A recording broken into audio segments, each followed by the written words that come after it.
오늘 여러분과 나눌 말씀의 제목은 더 이상 영적 고아가 아닌 이유라고 합니다. 아무래도 참 좋은 날들이 계속되고 있습니다. 비가 잠깐 내려서 하늘이 맑아지기도 하고 조금 아침에 썰썰하는 것처럼 보여지기도 하지만 금세 참 따뜻하고 또 무덥지도 않은 그런 날들이 되어서 조금만 걷다 보면 참 좋구나 라고 하는 생각이 들 정도입니다. 아마 그래서 그런지 모르지만 이 5월 달에 참 좋은 날들, 어린이날부터 시작해서 어버이날, 이렇게 가정과 관련된 좋은 날들이 있는 게 아닌가 싶습니다. 어떻게 잘 지내셨습니까? 어린이날 또 어버이날 나하고 무슨 상관이야 이렇게 생각하시는 분이 혹시 계십니까? 뭐 어쩔 수 없이 예전에는 이게 당연한 날이었는데 이런저런 이유들로 이렇게 홀로 계시는 분들도 많이 계셔서 참 이런 기념일들이 어떻게 다가올까라고 하는 생각을 하게 됩니다.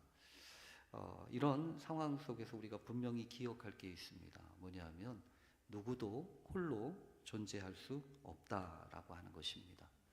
우리는 세상에 그냥 던져진 존재가 아닙니다. 그냥 왔다가 가는 사람들이 아니라고 하는 거죠. 누군가의 아들로, 누군가의 딸로 오기도 하고 또 그렇게 만나기도 해서 가정을 이루고 또 자녀를 낳게 되지 않습니까? 그러면서 자연스럽게 아들은 아버지가 되고 또 딸은 어머니가 됩니다. 그러면서 우리는 참 관계 속으로 부름을 받았구나 라고 하는 것을 깨닫게 되죠. 관계 안에서 태어났고 또 그런 관계 안에서 자라났고, 그래서 이 관계가 틀어지면 삶이 틀어지는 것과 같습니다. 삶이 돈독해지려면 다른 것보다도 관계가 돈독해져야 합니다. 그런 관계들 속에서 우리가 이렇게 엮여져 있고 관련되어져 있다고 하는 것은 단순히 몸만의 문제는 아닙니다. 우리가 삶을 이루면서 경험하게 되고 누리게 되는 소중한 이 자산들이라고 할 수 있는 경험들, 또 이 전통들, 또 가치관, 이런 것들을 우리는 배우기도 하고 또 전달해 주기도 합니다. 그것이 결국은 터전이기도 하고 또 우리의 뿌리이기도 하고 줄기이기도 합니다. 그래서 여러분, 우리가 직면하게 되는 여러 가지 문제나 사건들은 사실은 그냥 툭 생겨난 게 아닙니다. 흘러온 시간들 속에서 서로 영향을 받고 또 이래저래 쌓이고 축적해서 그런 것들이 단지 때가 되어서 이렇게 드러날 뿐입니다. 그래서 분명히 여러분, 어떤 한 자녀가 아프다든지 어떤 한 자녀가 고통을 받는다고 하는 것은 그 아이만의 것이 아닙니다. 또 부모가 슬프거나 부모가 역시 오열을 하는 것도 그 부모만의 것도 아닙니다. 그래서 우리는 혈연뿐만 아니라 이런저런 문제와 사건과 고통과 슬픔을 통해서도 연결되어 있고 또 관계되어져 있습니다. 그래서 어떤 상황이든지 우리가 좀 그렇게 이야기할 수 있으면 좋겠다, 그런 생각을 합니다. 당신 때문에 즐거웠어요. 또 당신 덕분에 힘이 났어요. 그게 우리가 해야 될 말이지 않겠습니까? 자녀에게도 그렇고 부모에게도 그렇고, 단순하게 꽃 하나 달아주는 게 끝이 아니고 이 꽃 속에 담겨있는 소중한 말들, 당신 때문에 또 당신 덕분에 기뻤어요, 즐거웠어요, 그 남은 시간들도 그렇게 함께 채워가는 귀한 은혜가 있기를 간절히 바랍니다. 그러고 보면 참 세상이 많이 바뀌었죠. 하루가 다르게 발달하고 있는 여러 가지 이 기술들 덕분에 우리들은 또 다른 세상을 보고 있지 않습니까? 옛날에는 연락도 할 수 없었더만 이제는 어디에 있든지 전화를 턱 걸고 또 폰을 열면 그곳에서 얼굴이 보이고 또 즐겁고 반가운 소리들이 들려지지요. 그러니까 참 이제는 거리의 문제가 아닌 것 같아요. 그런데 그 거리는 그렇게 해결할 수 있을지 모르지만 우리가 그동안에 쌓아져 왔던 여러 가지 소중한 가치들은 어떻게 되고 있나 하는 생각을 해보면 상대적으로 소홀해지는 것 같아서 좀 쓸쓸하기도 합니다. 그런 가치들 속에는 이런 것들도 있습니다. 때로는 여러분, 저는 이런 것도 필요하다고 생각하는데요. 그저 아무 일 하지 않은 채 그냥 자연 속에서 머무는 시간 말입니다.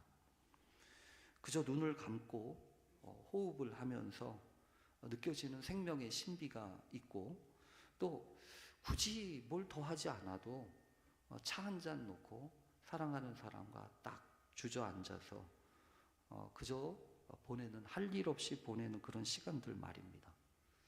이런 시간들은 어떻게 생각해 보면 낭비 아니야? 이렇게 이야기하지만 사실은 그런 시간들이 우리의 삶을, 내면을 풍족하게 채우고 에너지를 회복하는 그런 시간들이지 않습니까? 근데 그런 시간들이 없어지고 있는 거죠.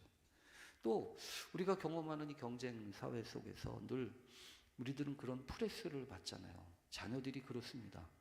네가 유능하고 네가 얼마나 능력이 있는지 그거 보이라는 거예요. 그래서 사실은 SNS나 이런 모든 것들이 다 그런 걸로 도배가 되어 있지 않습니까?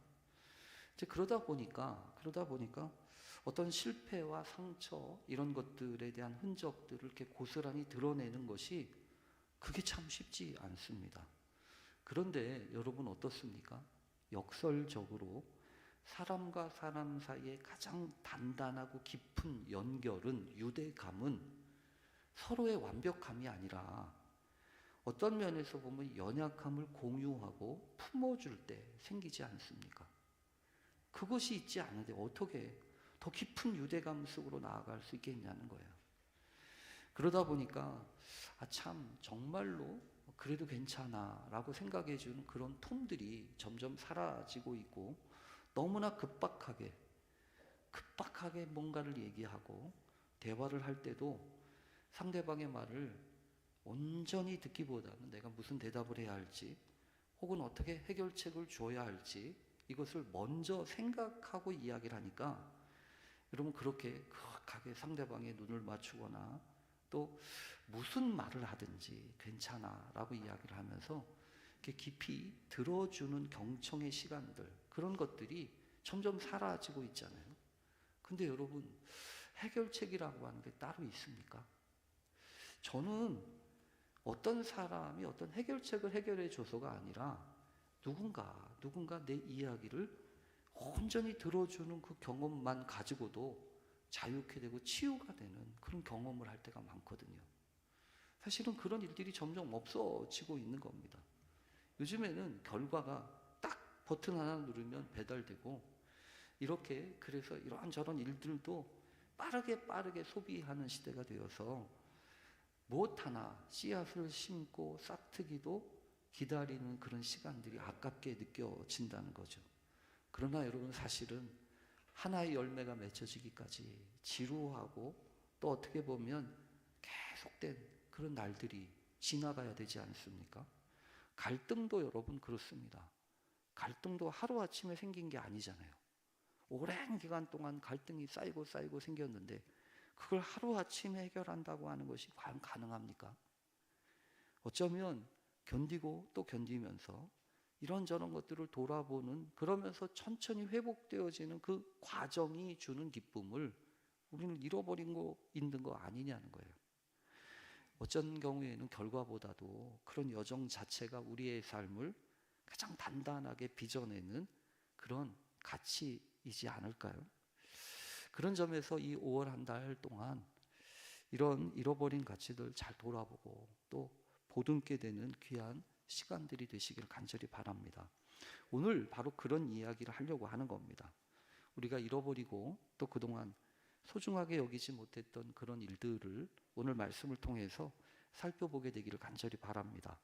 지난주에 이어서 살펴보고 있는 오늘 본문은 십자가를 앞에 두시고 이제 제자들을 떠나서 홀로 가셔야 되는 그 주님이 남겨질 제자들을 향하여서 하셨던 이 고별의 메시지 가운데 하나입니다. 이미 지난 주일날 말씀 통해서 내 아버지 집에 거할 곳이 많다, 이러면서 우리에게 위로해 주시지 않았습니까? 여러 가지 세상의 근심 속에 꼼짝하지도 못하고 있는 제자들을 향하여서 비록 세상에서는 그 어떤 곳도 쉴 만한 곳이 없다고 할지라도 아버지의 집에는 얼마든지 평안하게 머물 수 있는 안식처가 있음을 기억하라는 거예요. 그래서 여러분 그거 아니에요? 집을 떠나 그 돼지 우리 가운데서 쥐염 열매를 먹다가도 아이고 우리 아버지 집에는 이렇게 생각나도록 하라는 거죠. 그래서 여러분 때로는 힘들고 어려운 그런 상황이 있어도 주님은 친히 그곳으로 가는 길이 되셨습니다. 비록 자신의 눈앞에서 진리가 배신에 팔리우고 죽음만이 기다리고 있는 그 답답하고 억울하고 안타까운 상황임에도 불구하고 주님은 세상을 그렇게 실망하고 낙심하지 않도록, 그래서 다시 말씀하시는 거 아니겠어요? 여전히 생명의 역사가 계속되고 있음을, 그래서 그것을 꿈꾸라고 우리에게 내가 곧 길이요 진리요 생명이라고 말씀하신 것 아니겠습니까? 세상에서는 그런 이야기를 할 때가 참 많습니다. 그래서 되겠냐? 이런 얘기요. 이래서 이거 되겠어? 라고 하는 생각, 그런 말들을 곧잘 하게 되죠. 그러나 주님은 늘 그러시는 것 같아요. 괜찮아. 그래도 돼. 괜찮아. 라고 이야기하시면서 내가 하는 일이 아니라 아버지 하나님이 하시는 일에 대하여 더욱 관심을 가지라고 우리를 그렇게 초대하고 계십니다. 여러분 분명히 세상에서는 어렵습니다. 특히 내가 왕으로 있는 나의 집 안에서는 있을 수도 없고 안 되고 불가능한 사건이 분명합니다. 그러나 말이에요. 아버지가 주인 되시는 곳, 그 하나님 아버지의 통치와 다스리심이 주관하시는 그 하나님 나라에서는 얼마든지 가능하고 또 기억하고 그래서 돌아올 것을 명령하고 말씀하고 있는 겁니다. 믿음이라고 하는 것은 그런 게 아니라고 말씀을 드렸습니다. 내가 지금 서 있는 이 좁디 좁은 나의 세계, 나의 방으로 나의 생각보다 기대보다 훨씬 크신 그 하나님 보고, 주님 보고 들어오세요 라고 이야기하는 게 아니고, 내가 왕으로 있던 나의 좁디 좁은 방에서 나오라고, 그래서 주님이 다스리시고 넓은 그 광대한 집으로 내가 이사가는 것, 내가 들어가는 것이 그게 믿음이라고 하는 것입니다. 그렇게 주님은 우리를 초대하시면서 오늘 한 가지 더 말씀하십니다. 더 이상 고아가 아니라는 겁니다. 여러분 지난주에 노숙이라고 하는 것에 대해서 이야기를 하면서 조금 안타까운 말씀들을 많이 드렸죠.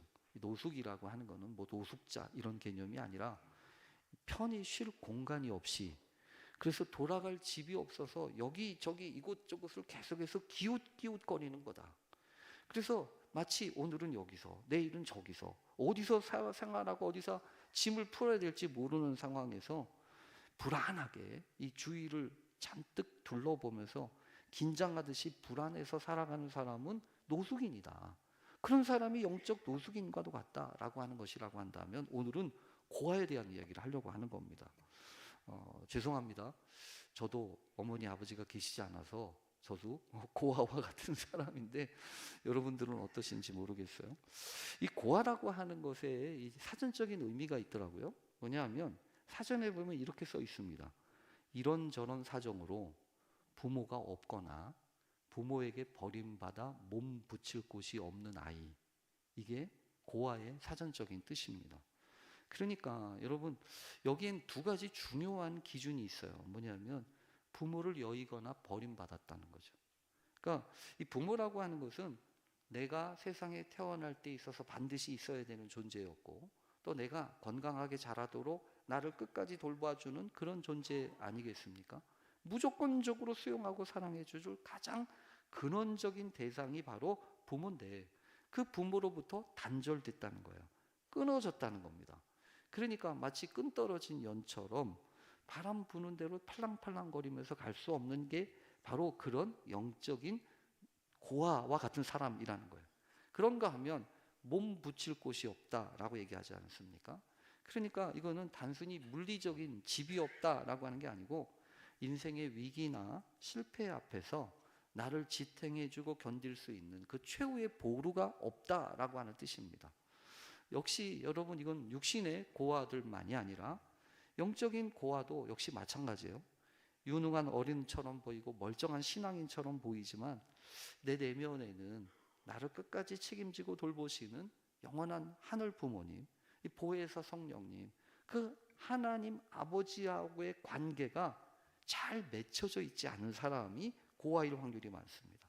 이분들은요, 하나님을 세상을 다스리는 창조주로서는 알고 있습니다. 그런데 내 삶의 가장 밑바닥에서 나를 안아주시는 그 아버지로서는 경험하지 못한 채, 그러니까 오직 자기 힘으로만 인생을 버티고 있는 그런 경우를 한다고 하는 거죠. 그래서 영적인 고아로 사는 사람들한테는 이런 증상들이 있습니다. 어떤 증상이 있냐면 마치 여러분 그거예요. 실패에 대해서 극도로 불안하고 또 한편으로 완벽하려고 하는 경향을 가지고 있습니다. 이거는 여러분 그런 거죠. 마치 내 인생에 이 걸어가는 이 외줄 아래에 성령님이 치고 계신 그 그물이 있는데, 은혜의 그물이 있는데 그걸 모르는 거예요. 그러니까 오직 나의 성과나 또 능력 가지고 자신을 이렇게 지킬 수 있다고 믿고 완벽해야만 살아남을 수 있다고 하는 강박증과 이 불안에 자꾸 시달리게 되는 거죠. 사실은 아까도 말씀드렸지만 성령님께서는 내가 서 있는 그 외줄 아래에서 벌써 은혜의 그물을 치고 계신 것을 기억해야 합니다. 또한 이 부모가 있는 자녀는 있는 모습 그대로 받아들여주고 사랑을 받지만 사실 고아들로서 살아간다고 하는 것은 늘 자신의 쓸모를 증명해야만 한다고 하는 거죠. 그래야 환영받기도 하고 그래야 버림받지 않다고 하는 겁니다. 그러니까 영적인 고아들은 역시 하나님의 무조건적인 사랑을 신뢰하기보다는 세상적인 기준이나 종교적인 열심으로 자기의 신앙적인 가치를 끊임없이 증명하려고 애쓰다가 여러분 그렇게 되면 결국 어떻게 될까요? 탈진하는 거죠. 그러니까 탈진하는 거예요. 근데 여러분 기억하십시오. 하나님은 내 쓸모가 아니라 있는 그대로의 모습을 그냥 사랑하시는 거예요. 그리고 또한 여러분 그렇죠. 이렇게 영적인 고아로 사는 사람은 방향성을 쉽게 잘 알 수 없습니다.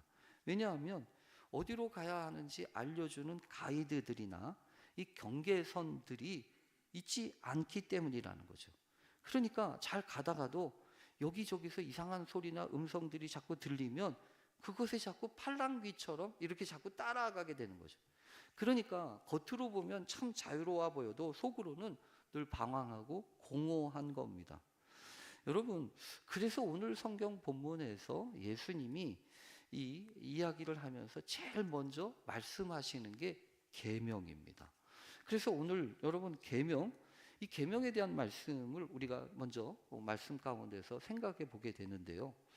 14장 15절에 보면 이렇게 써 있습니다. 너희가 나를 사랑하면 나의 계명을 지키리라. 너희가 나를 사랑하면 나의 계명을 지킬 거야 라고 얘기하는 거죠. 근데 여러분 이 계명이라고 하면 어떻게 받아들여지고 자꾸 다가오게 되냐면 얽매이게 하는 규칙처럼 그리고 번거로운 과제처럼 그렇게 무겁게 다가옵니다. 왜냐하면 좋든 싫든 따라야 하고 지켜야 하기 때문인 거죠. 그리고 주어진 계명을 만약에 지키지 않는다면 우리는 정해진 벌이나 징계를 받아야만 하는 것처럼 느껴진다고 하는 거죠. 그런데 여러분 정말 그렇습니까? 이 계명이라고 하는 것을 우리가 어떻게 보아야 할까요? 대개 여러분 삶에는 우리가 지켜야 하고 따라가야 하는 약속들과 선이 있지 않습니까? 그래서 보통 이거를 누가 처음으로 가르쳐 줄까요? 누가 아이들한테 처음 이야기를 해줄까요? 부모요. 당연히 부모가 얘기하지 않겠습니까? 보통 때는 별 이야기 없다가 어느 시점부터는 이제 말을 할 수밖에 없습니다. 특히 그 말을 잘 듣기 시작하지 않는 그 4살 세상에서는 그러더라고요. 죽이고 싶은 6살 뭐 이렇게 이야기를 하더라고요. 그래가지고 이제 안 되는 게 안 돼 이런 거부터 시작하잖아요. 그러면서 이제 귀찮게 하는 말들이 많아집니다. 밖에서 돌아올 때는 손을 씻어라. 잠자기 전에는 양치를 해라. 밥 먹고 난 다음에 꼭 그래라. 뭐 동생을 대할 때, 친구를 대할 때, 어른을 대할 때는 이래라 저래라. 이런 작은 삶의 기준들을 이렇게 이야기하는 거죠. 우리 집안에서는 이렇다 저렇다라고 이야기를 하면서 약속과 관습들을 쭉 이야기를 해요. 그런데 이제 문제는 그걸 계명이라고 생각하지를 않고 잔소리라고 생각하는 게 문제입니다. 이제 어느 순간부터 그게 잔소리라고 하는 거죠. 그래서 여러분 분명합니다. 고아한테는 그나마 없어요. 고아들은 잔소리가 없습니다. 그러니까 잔소리를 느낀다라고 얘기하는 건 그건 부모가 있다는 얘기입니다. 거꾸로 그렇다는 거죠. 영적인 고아는 그런 기준이 불명확합니다. 내 삶의 바른 길을 이끌어주고 잘못된 것을 이렇게 짚어줄 만한 그런 가이드나 어른들이 없기 때문에 그런 거죠. 그러니까 자기 속에는 늘 옳은 대로 생각하고 방향을 하고 그렇게 살아갑니다. 근데 여러분 여기서 중요한 게 있어요. 주님이 우리에게 말씀하시려고 하는 이 계명은 우리를 얽매는 족쇄가 아니라는 겁니다. 마치 고아처럼 방황하지 않게 인도하려고 우리에게 허락하시는 사랑의 약속들과도 같다는 거죠. 여러분 대개 이런 것을 보면 계명 자체가 중요한 게 아니고 그 계명을 어떻게 받아들이느냐가 훨씬 더 중요합니다. 왜냐하면 여러분 어렸을 때는 부모의 말이 절대적이죠. 그러나 나이가 들고 자라나기 시작하면서 달라집니다. 아까도 말씀드린 것처럼 왠지 귀찮게 여겨지고 번거롭게 생각되기 시작하는 거예요. 그러면 아까도 말한 것처럼 잔소리죠. 그러나 여러분 기억해야 합니다. 이게 계속 그러지는 않잖아요. 쉽게 말하면 나이가 더 들고 성숙해지기 시작을 하면 스스로 기준을 정하고 그 정한 기준을 충실하게 지켜나갈 수 있는 것들이 확인되어진다면 더 이상 타율적인 계명을 강제하려고 하지 않습니다. 다 알아서 하니까요. 그렇게 되면 계명이라고 하는 건 더 이상 문제가 아닙니다. 그러니까 중요한 거는 계명이 문제가 아니에요. 그런 계명을 대하는 우리들의 마음과 자세가 문제입니다. 그래서 주님은 이 계명을 뭐라고 이야기하시냐면 사랑과 연계시키는 거예요. 사랑하면 계명을 지킬 것이다 라고 하는 거예요. 그래서 이 사랑의 의미와 사랑 깊은 약속으로 이것을 받아들이기 시작하면 그 안에 계명이라고 할지라도 특별한 의미를 품게 됩니다. 그래서 14장 21절에 이렇게 말씀하고 있는 거예요. 나의 계명을 지키는 자라야 나를 사랑하는 자니 나를 사랑하는 자는 내 아버지께 사랑을 받을 것이요 나도 그를 사랑하여 그에게 나를 나타내리라. 사랑의 이 관계 속에서 여러분 이야기가 되는 거예요. 종은 의무감으로 지킵니다. 종은 정해진 계명에 의무감 때문에 순종하는 거예요. 두렵기 때문에 순종하는 거예요. 그러나 자녀는 그렇지 않아요. 자녀는 그 계명을 억압이 아니라 사랑 깊은 약속으로 본다고요. 그래서 그것을 깊이 생각하고 받아들이게 된다는 거죠. 그러니까 이 사랑하는 관계로 계명을 생각하기 시작하면 두 가지 일이 일어나요. 뭐냐면 사랑을 알게 됩니다. 쉽게 말하면 이런 거죠. 사랑을 하는 것도 중요하지만 여러분 되게 느끼시잖아요. 사랑을 하는 것도 중요하지만 사랑을 잘 하려면 사랑을 잘 받아야 됩니다. 내가 사랑을 잘 받지 못하잖아요. 그러면 사랑을 잘하기 어렵습니다. 그래서 사랑을 잘 받아야 돼요. 사랑을 잘 경험하고 사랑을 잘 받아야 그 받은 사랑을 그대로 전할 수 있는 거죠. 또 그렇게 되면서 우리가 이 사랑을 통해서 깨달음이 커져지게 됩니다. 그전에는 몰랐어요. 그런데 사랑하면 보이기 시작하는 것이 있습니다. 그래서 주님이 말씀하시는 거예요. 주님 나도 그를 사랑하여 그에게 나를 나타내리라. 여러분 사랑하면 보이는 겁니다. 적당하게 사랑하면 내 마음이 앞섭니다. 그렇죠? 적당하게 사랑하면. 그러나 깊이 사랑하기 시작하면 상대방의 마음이 보입니다. 상대방의 입장이 보입니다. 그래서 여러분 이런 것 같아요. 때때로 우리가 사랑을 하면서 아픔이 생기고 또 상처가 남게 되죠. 사랑은 하는데 상처가 생기고 아픔이 생겨요. 근데 왜 그럴까요? 적당하게 내 수준으로, 내 기준으로, 내 중심으로 사랑하기 때문은 아닐까요? 그렇게 이기적으로 사랑을 하기 시작하면 처음에는 괜찮지 몰라도 결국에는요 상대방을 강요하기 시작합니다. 상대방을 조종하기 시작합니다. 믿을 수도 없습니다. 그러니까 관계가 망치는 거예요. 그래서 놀라운 게 있습니다. 우리의 사랑은 병들었습니다. 그래서 그렇게 잘못 나갈 수 있고 어긋날 수 있습니다. 그러나 하나님의 사랑은요, 하나님의 사랑이 놀라운 것은 이 모든 병든 사랑까지 치유하고 회복해야 하는 능력이 있기 때문에 그렇습니다. 이런 사랑을 주님은 여러 가지 다양한 방식으로 말씀하셨습니다. 여러분도 아시는 것처럼 두 아들을 두었던 그 아버지의 비유가 있지 않습니까? 아버지는 자기 자신에게 유산을 미리 달라고 하는 그 둘째 아들의 버르장머리 없는 요구도 들어주십니다. 또 그뿐만이 아니라 그렇게 자산을 탕진하고 쫄딱 망하고 빈털터리로 돌아오는 그 아들을 멀리서도 먼저 알아보고 달려가서 끌어안지 않습니까? 그리고 이번에는 그 안에서 입이 대빤이나 나와가지고 아버지 그런 놈을 받아들이다니요 이러면서 나한테는 하나도 주시지 않으면서 이러면서 원망하고 있는 이 큰아들도 자신이 먼저 나가서 툭툭 건드리면서 걱정하지 마, 내 거가 다 네 거 아니냐 이러면서 다시 불러들이고 품으시잖아요. 여러분, 그 아버지가 바로 오늘 너를 고아로 버려두지 않겠다고 말씀하시는 그분인 거예요. 계명이 문제가 아닙니다. 그 계명을 어떻게 대하느냐가 훨씬 더 중요합니다. 그래서 종으로서가 아니라 아들로서 계명을 대해 보십시오. 계명 자체가 우리를 바꾸는 게 아니고 그 계명 안에 담겨 있는 사랑 깊은 약속이, 또 그 사랑 깊은 약속을 따라 반응한 우리들의 태도와 자세가 우리를 바꾸어 갈 것입니다. 그런데 여기서 한 가지 문제가 있어요. 뭐냐면 아무리 아들이라고 할지라도 모든 계명을 따르고 순종하는 것은 쉽지 않다는 겁니다. 아무리 머리로는 이해가 돼도 사실 가슴으로는 그렇지 않을 때가 많습니다. 그리고 상황에 따라서, 입장에 따라서 달라지고 관계가 복잡해지기 때문에 우리들은 흔히 그러는 거예요.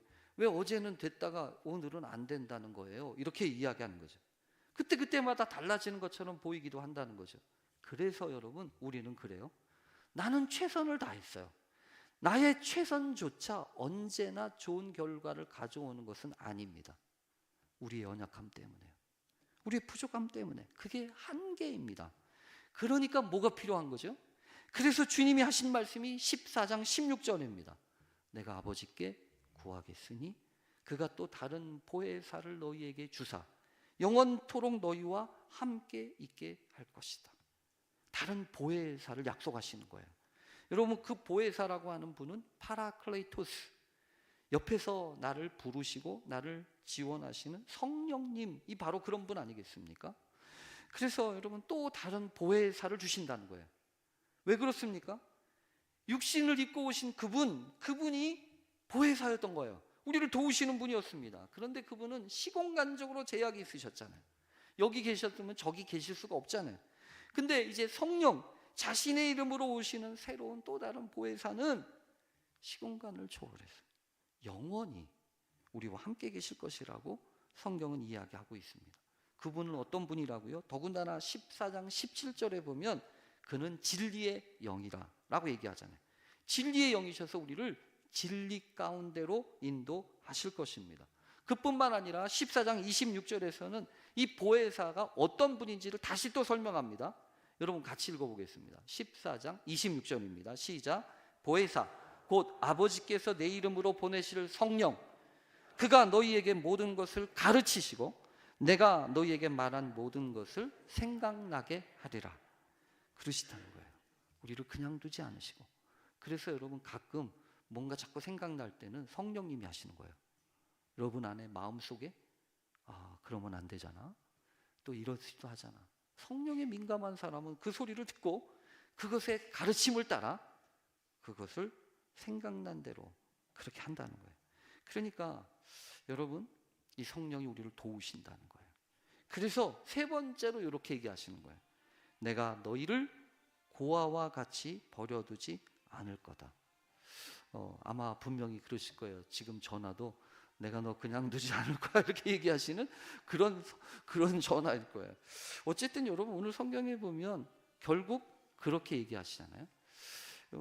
그날에는 내가 아버지 안에, 너희가 내 안에, 내가 너희 안에 있는 것을 너희가 알게 할 것이다. 여러분, 아무리 좋은 거처가 있어도 분명히 그러실 거예요.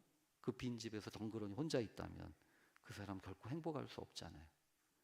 비록 초막집이라도 사랑하는 사람과 함께 산의 진미는 아닐지라도 함께 나눌 때 그곳에 웃음소리가 있는 것처럼 여러분, 결국 그런 거죠. 고아로서 겪는 가장 큰 고통은요, 함께할 이가 없다는 거예요. 그래서 얼마든지 홀로 있어 쓰러지고 넘어지면 다시 일어나기 어렵지만, 여러분 성경에 보세요. 그날에는 내가 아버지 안에, 너희가 내 안에, 내가 너희 안에.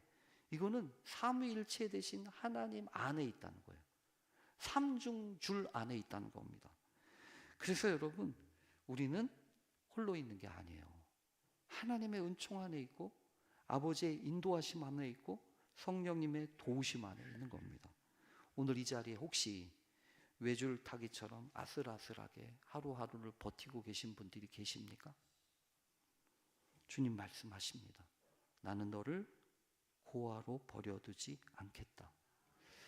말씀을 생각하다가 여러분, 갑자기 예전에 다 보지는 못했지만 보았던 드라마 한 편이 생각났습니다. 폭삭 속았수다. 이 드라마요.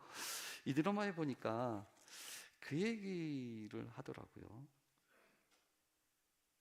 아버지는 언제나 내가 서 있는 그 밑에서 금을 치고 계셨다고요.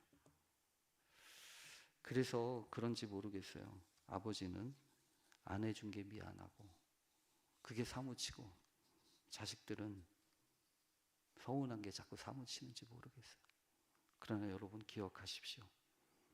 이제 그 좋은 아버지도 나이가 드세요. 그러면 본인들 손들기 어려워요. 그래서 짐처럼 여겨지고 그러잖아요. 그럼 이제 어떻게 해야 되죠? 어떻게 해야 되냐고요? 요양원이 아니고 당신이 아버지를 섬기셔야죠. 우리 장로님 때문에 설교가 다 깨졌어요. 그러면 안 되잖아요. 자신이 그렇게 받았으니까. 여러분, 그런 거 아니에요? 아버지가 이제 그 아들이 그 아버지가 되는 거예요. 그래서 여러분, 그래서 그런 거죠. 철이 들잖아요. 그럼 자꾸 아버지가 생각나는 거예요. 철이 들잖아요. 그럼 자꾸 어머니가 생각나는 거예요. 아, 어머니가 이렇게 애를 낳구나.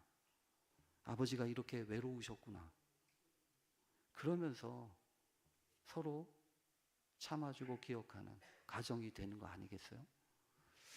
이 5월 그런 은혜, 우리는 어느 누구도 홀로 있는 존재가 아니라 그 하나님의 아들로 또 하나님의 딸로 그렇게 세워지고 든든하게 붙들어지는 귀한 가정 되실 수 있기를 간절히 축원합니다.